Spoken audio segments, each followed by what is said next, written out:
Bonjour les amis. Et bien aujourd'hui, c'est pas Violette qui fait l'interview, elle n'a pas pu venir avec moi à Paris et j'ai le plaisir de recevoir notre ami Stéphane Levacher. Bonjour Stéphane. Écoute, je suis super content de te rencontrer, d'être avec toi aujourd'hui, Christophe, même en l'absence de Violette. Bon, Bah oui, on pense à elle, de toute façon. De temps en temps. Voilà, on se réunit de temps en temps. Exactement. Donc Stéphane, tu es venu à notre festival La Saison 1 au mois de mai dernier sur le thème qui était « Sommes-nous seuls dans l'univers ?» et là, tu n'es pas intervenu. Mais à l'issue du festival, tu nous as dit finalement, le thème que vous avez choisi l'année prochaine m'inspire et peut-être que je pourrais y dire des choses. Donc s'il y avait une petite place pour moi, je pourrais faire une conférence. Oui, tout à fait, échange de bons procédés. Et puis c'est vrai que dans mon domaine, je vais le rappeler, moi je suis en fait un herméneute et un lecteur des dispositifs symboliques qui sont inscrits dans notre patrimoine. C'est des choses qui ont un peu été perdues, oubliées, alors que notre patrimoine il avait cette visée de formuler une façon de concevoir la vie, une façon aussi de penser sa destinée individuelle et collective, qui est toujours d'actualité, et c'est un peu dommage qu'on ait perdu le sens et le goût parfois aussi de la lecture de ce qui s'inscrit donc dans notre patrimoine.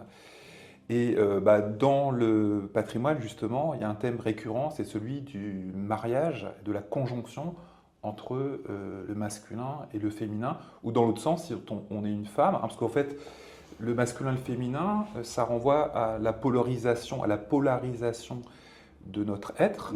Donc il y a une part visible. Donc pour un homme, c'est le masculin. Quand on est genré dans le sexe masculin, on est donc polarisé, matérialisé homme. Mais en fait, nous sommes invités par la nature en nous à nous relier avec notre féminin intérieur. Et donc tous les processus qui sont décrits partent justement du déclenchement d'une incitation à se relier avec le pôle invisible de sa personnalité. Et c'est ce qu'on appelle la phase au noir dans l'alchimie spirituelle, parce que moi je parle plus de l'alchimie spirituelle que de l'alchimie des métaux. Il y a parfois un égarement quand on travaille que sur le matériel, bon, c'est des voies différentes. Donc dans l'alchimie spirituelle, il y a cette incitation à se relier, en fin de compte, avec la partie invisible, donc qui pour les hommes, je rappelle, est le féminin. D'ailleurs, souvent je réfère à la fameuse dame à la licorne, et il y a donc une tapisserie qui est bien connue, où on a la formule « à mon seul désir ». Puis souvent les gens oublient de regarder ce qui est à droite, après les deux points, il y a la lettre I. Et la lettre I est l'idéogramme justement de la conjonction entre la partie visible et la partie invisible, qui est le point correspondant à la phase au noir donc, du processus alchimique de déclenchement d'un processus de transformation, de transmutation de soi, de spiritualisation. Et donc on retrouve donc ce thème du mariage entre le masculin et le féminin au début du processus, et puis aussi à la fin. Et là on va plutôt parler du mariage du soleil et de la lune, ou encore, c'est pour ça qu'au niveau du titre que je t'avais proposé, il y avait le titre pouvait être long. Le titre a été à rallonge. Du masculin au féminin, du soleil et de la lune, et du lion d'or et de la licorne. Et ça, c'est des images, je vous montrerai pendant le festival, des magnifiques images dans le patrimoine, par exemple, de mariage entre donc, le soleil et la lune, ou entre le lion d'or et la licorne. Ce n'est pas exactement la même chose, c'est-à-dire que le mariage entre le lion d'or et la licorne, c'est une phase dans le développement de soi qui est après le mariage du soleil et de la lune. Parce que la lune, en fait, elle reflète le soleil, alors que dans la licorne, en fait, le soleil est déjà actif sous forme, justement, de la corne de la licorne qui va indiquer une orientation. En raccourci. D'accord, oui. Je te remercie d'avoir fait un raccourci parce que j'allais te poser la question finalement, puis j'ai même pas eu à te la poser sur le thème de ta conférence puisque tu es parti direct. Alors effectivement, moi j'ai choisi le thème aussi du soleil et de la lune qui se marient pour le générique de la saison 2 où j'ai cette animation où il y a une fusion du soleil et une fusion de la lune, et dans cette fusion naissent le visage de l'homme l'homme et de la femme. Donc ça sera vraiment, vraiment dans le thème. Et puis Jean-Louis, qui était à ta place il y a 3 semaines, notre ami Jean-Louis Lefebvre, lui nous a expliqué qu'au niveau cosmique, puisqu'il est astronome, il n'était pas possible qu'il y ait de naissance d'étoiles, donc de planètes, et que notre Terre sur laquelle nous sommes ait pu exister s'il n'y avait pas eu dans la nébuleuse qui est la matrice une impulsion masculine qui vienne bousculer tout ça et créer les étoiles. Donc tout le monde va se retrouver, puisque toi c'est plus ce parcours alchimique, Laurence ça va être le yin et le yang, donc le masculin et le féminin dans l'alimentation pour aboutir à une relation sacrée entre l'homme et la femme au niveau du couple et forcément de la sexualité. Et toi, c'est un autre aspect plus personnel, plus intime, que l'on ne voit pas seulement, que tu vas nous apporter. On pourrait dire psychico-spirituel, parce qu'en fait, le mariage du masculin et le féminin, donc du lion d'or et de la licorne à l'extrémité du processus, engendre la naissance d'un enfant divin. C'est ça. Donc là, on voit vraiment une spiritualisation. Après, ce qui est intéressant, surtout avec la représentation du soleil de la lune, c'est l'idée que comme ce qui est en bas est comme ce qui est en haut, tout le monde connaît bien la table formule. d'émeraude. Et en fait, on peut observer, et nos ancêtres ont observé dans tous les plans du vivant les mêmes processus et les mêmes nécessités de conjoindre les pôles pour se réunifier et s'améliorer, s'augmenter, se transcender. Voilà. Et donc l'univers, s'il est statique, s'il n'y a pas ces relations qui s'établissent, ces conjonctions qui s'établissent, ils tournent en rond, si je puis dire. Et nous aussi, on tourne en rond et on stagne. Et quand on stagne, on finit par dépérir. Donc il y a une incitation, une invitation à se relier avec les parties invisibles et intégrer aussi, intégrer cet invisible. Alors ça, on peut référer j'en parlerai, à Carl Gustav Jung, qui parle, donc pour un homme, de l'intégration de l'anima, qui est compliqué, qui prend toute une vie. Voilà. Donc c'est des longs processus, c'est pas en un stage de 15 jours qu'on va se relier avec son féminin, son masculin sacré, etc. Et puis, pour les femmes, il y a l'idée de l'intégration compliquée aussi de l'animus. Donc chaque genre a à faire son travail de relation avec la polarité invisible de son être pour devenir en fait androgyne, d'une certaine manière, psychiquement, complet et engendrer quelque chose qui nous dépasse, qui sera un état, on peut dire un être de gloire, ou qu'est-ce qu'il y a comme autre représentation, l'enfant divin ou l'homme cosmique. Il y a plein de façons de désigner cet autre état auquel on pourrait accéder si on transcendait sa polarisation, sa dualité, si on s'unifiait. Donc tu es presque en train de nous dire que le mouvement actuel du wokisme, du non-genre, etc. est une évolution presque normale de notre société. Donc qu'est-ce qu'il peut y avoir entre le lion d'or et la licorne qui représenterait aujourd'hui ce qu'on appelle les non-genres ? Alors, en fait, ce n'est pas une androgynie physique, c'est ça le problème, c'est que c'est un contresens. Mais en fait, c'est les archétypes qui sont en train de s'agiter beaucoup. Il y a un autre archétype qui est bien connu, celui de la décollation. Mais on sait qu'il y a certaines personnes qui prennent au sens propre et qui ont à nouveau des fantasmes de décapité. Alors souvent, l'autre n'est pas eux-mêmes. Alors que le fantasme de décollation, ce n'est pas un fantasme, c'est un symbolisme, la décollation. On retrouve avec le Saint-Denis, par exemple, à Paris. Donc, qui renvoie un abaissement de l'ego pour se relier justement. Le Saint-Denis descend la tête, et il la rapproche d'un autre centre qui est signifié symboliquement par le cœur. D'accord. Donc, on peut faire des rêves de décapitation, en fait, qui renvoient à une incitation à abaisser l'ego pour être en mesure de se relier avec la polarité reléguée dans l'ombre par hubris, en fait, c'est-à-dire orgueil de l'ego qui se croit tout puissant et qui pense qu'il doit toutes ses prérogatives à sa toute puissance. Donc, comme on est dans un monde qui est en impasse, il y a plein d'imageries archétypales qui remontent et qui sont des incitations à faire ce qu'il faut pour sortir de l'impasse. Et notamment, il y a une invitation faite aux hommes à se relier avec leur féminin, mais pas en se transformant physiquement, parce que ce sera aux dépens de l'autre pôle. C'est pas un pôle à la place d'un autre, c'est une fusion. Avec le pôle dans lequel on est, en fait, dans lequel on est né, si on peut dire. C'est avec ce pôle-là qu'on doit établir la relation avec son féminin, mais on ne va pas se transformer le pôle visible pour accéder à l'invisible. Il faut que les deux, en fait, soient en équilibre, parce qu'effectivement, se maintiennent et s'entremêlent. C'est l'idée de l'union voilà, s'embrassent, fusionnent et ils finiront par engendrer justement un autre état d'être, un autre état de conscience qui va être signifié par l'enfant divin. Mais encore une fois, c'est tout le processus d'une vie. Il y a des films aussi qui parlent très bien de ça, je pense notamment, là ça passe par l'esprit, au film de Tarkovsky, Solaris, qui est un film qui montre bien la difficulté qu'a le personnage principal à intégrer son anima. Donc d'ailleurs, il part dans un vaisseau spatial qui le rapproche du Soleil, donc de son propre soi, et sa femme qui est morte il y a plusieurs années revient tout le temps comme fantasme dans son habitacle de vaisseau spatial. Et il est souvent tenté de retrouver les sensations, notamment physiques, qu'il avait dans les relations sexuelles avec cette femme. En même temps, il comprend qu'il doit dépasser ce stade-là pour se rapprocher du sang. Il doit établir une nouvelle forme d'union avec son féminin, et ça passera pas forcément par un stade qui a déjà été expérimenté, qui est celui de la sensualité et de la relation charnelle. Il doit se relier avec son féminin sur un autre plan, ce qui n'empêche pas d'ailleurs que les autres plans se maintiennent.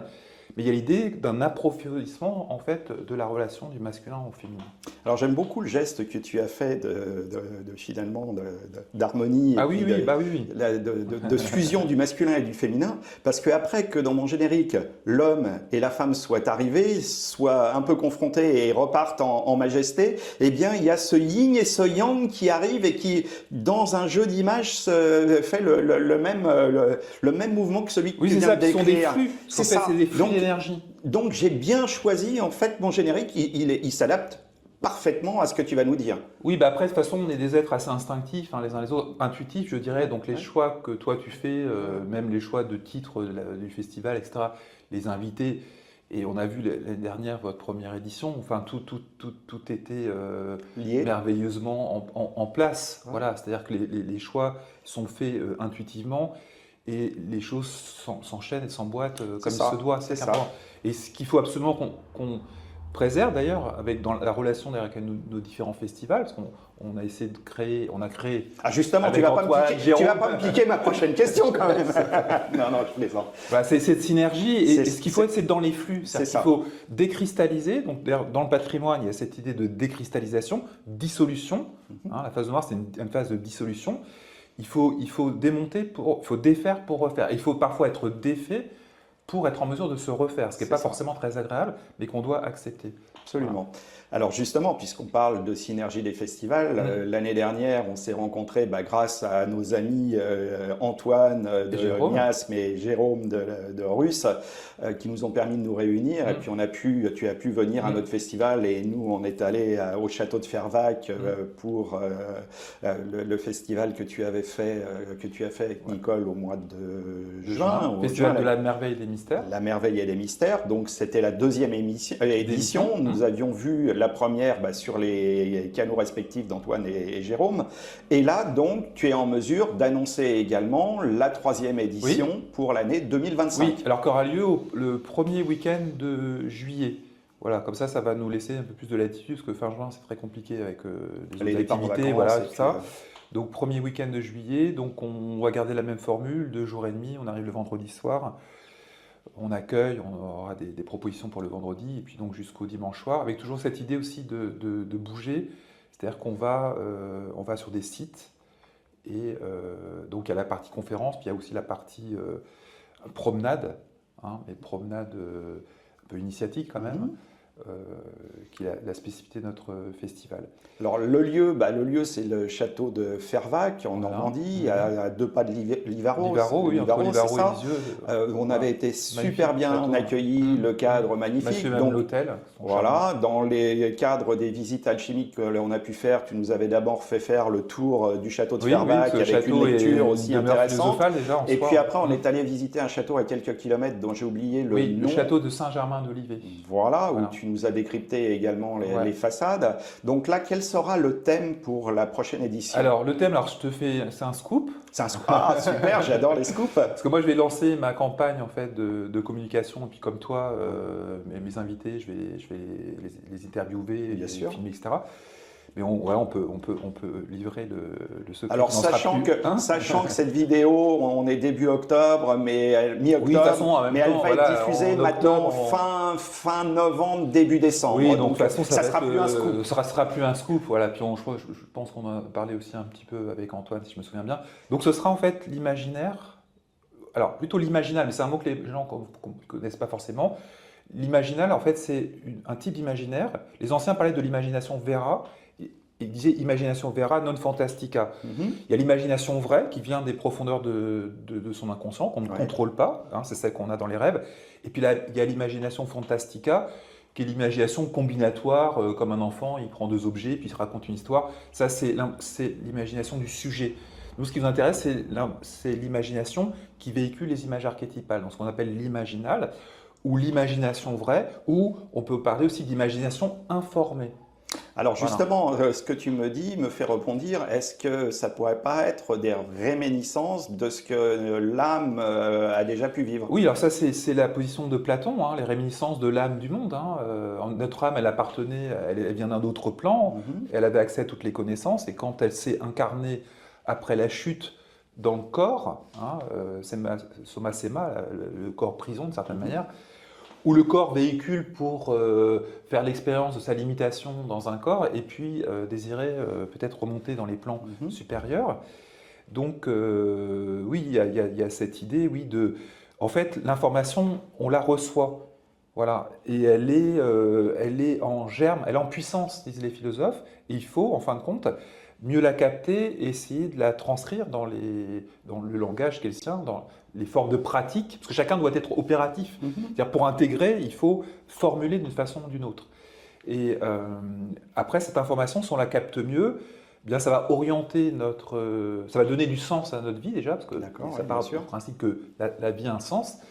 Donc on a un chemin d'initiation à réaliser, et on va vers quelque chose. En fait, on remonte vers le principe qui nous invite à remonter vers lui, et pour ne pas s'égarer en chemin, ce qui nous arrive à tous régulièrement, souvent par aveuglement de l'ego ou par hubris, orgueil de l'ego, on peut quitter en fait le chemin qui nous ramène à ce principe. Ou par une certaine manipulation du système. Voilà, après il y a tout le conditionnement, c'est la caverne de Platon, ça, avec ceux qui créent des fausses images, qui projettent des fausses images. Ça, nous, ça s'est démultiplié. Donc ça, c'est pas évident de capter correctement l'information, de l'intégrer pour orienter au mieux son chemin de vie dans cet espace-temps-là. Parce qu'après, il y a l'idée, dans plein de doctrines, qu'on n'a pas qu'une vie pour remonter vers le principe. Ça ne sera peut-être pas comme ça en une fois. Puis nous, on est certainement déjà un peu tardif. Virgile le disait dans l'Énéide, le discours du vieil homme à son fils, qui dit « te faudra vivre 1000 vies pour atteindre les Champs-Élyséens ». Donc, oui, tout à fait. Voilà. La vie, c'est un nombre. le parcours c'est comme si c'était un peu un jeu, avec l'idée qu'il ne faut pas refaire tout en la même partie, parce que peut-être que le nombre de parties, quand même, est limité. Dans le patrimoine, souvent, il y a l'idée dans le symbolisme, de compte à rebours. C'est-à-dire que le temps nous est compté. Et moi, je fais souvent référence à une des dernières paroles du Bouddha, dans le texte d'Amarapuda, je crois que ça s'appelle, et où il expliquait qu'il avait réussi, lui, en fait, à transcender la matérialité, et comme dernier message, il disait que donc c'est possible, puisque j'y suis arrivé, je suis un homme, comme on pourrait dire avec le Jésus qui est devenu Christ, mais attention, le temps vous est compté. C'est-à-dire que vous n'avez pas la possibilité de rejouer la partie indéfiniment. D'accord. Donc ça nous ramène aussi à la valeur de chaque vie. C'est-à-dire qu'il ne faut pas se dire, puisqu'il y a éventuellement plusieurs vies pour remonter vers le principe, qu'on se dit cela, je joue petit joueur parce que j'en aurai d'autres. Non, il y a l'idée que le temps est compté et que chaque vie doit en fait, constituer un échelon, hein, parce qu'il y a cette image qu'on trouve aussi dans le patrimoine, de l'échelle de Jacob. Avec l'idée d'ailleurs on va monter, descendre, monter, descendre. Les labyrinthes aussi renvoient à ça. Hein, ce n'est pas forcément linéaire, il y a des hauts, il y a des bas, mais ce qui est important, c'est d'être en mouvement. Hein, le pire étant d'être à l'arrêt. Hein, ce qui est signifié par exemple par en fait, toutes les imageries de morts-vivants, Lazare, etc. Ce qui peut nous être reproché, en fait, c'est l'inertie. Voilà. Après, toutes les formes du désir, en fait, sont désirables. Hein, par exemple, il y a un site à Étretat. J'ai l'image d'une petite toupie, en fait. Tant Oui, qu'elle oui. tourne, elle vit. Ou du singe qui essaye d'attraper à Étretat, un singe qui essaye d'attraper un fruit. Pas trop, parce que dans tu vas l'arbre. sortir du cadre. Voilà.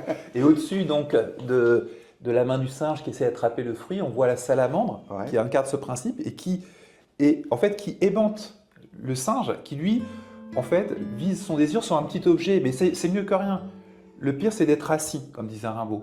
Voilà, c'est de ne pas engager quelque mouvement que ce soit. C'est pour ça que les pèlerinages des anciens, c'est très important, parce que il y avait un impératif de faire des pèlerinages. En fait, ça poussait les gens à bouger.